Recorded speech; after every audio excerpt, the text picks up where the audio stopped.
So CHICO stands for the Central Hispanic and Immigrant Opportunities. It's a nonprofit that myself and others about 4 years ago got together to fill a need in this area. So we knew that there was a lot of Mexican and Hispanic residents, but there was really nothing of an agency to help support them with their education, with awareness, with knowing your rights. And so we got together and decided to fill that need and support CHICO.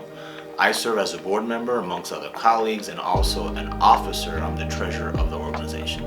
So within CHICO, we have 4 different pillars. One of those pillars is youth development. And so my responsibility as an educator is to help develop the Next Gen Leadership Program, which with the kind donation of ADM Cares sponsorship, we're able to bring leaders like yourself awareness around personality, strengths, ability to go to college, resiliency, so that you have the skills necessary to be active leaders in your community, in this state, and in the country. Well, that's a great question. I think the challenge is anytime you start a new organization is trying to find out who are your supporters and networks.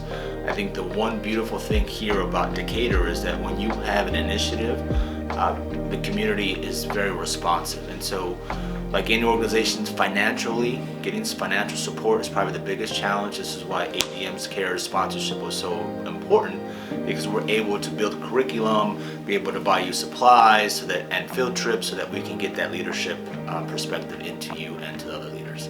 So CHICO, like many nonprofits, is really a lifeline to the Hispanic and immigrant community here in Decatur and Macon County.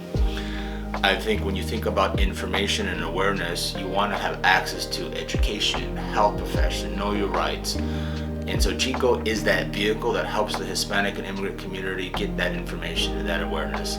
More so, we also build family and connection. Part of CHICO's youth development program expanded into a hero softball team, which is, again, players from all across this area come together to play softball, primarily Hispanic origin, and we build family and connection. And so the whole idea behind this is building resiliency within each other, especially in a time and place when people who look like us are also often racially profiled and treated differently. So it's more important now than ever to help us and to help the community.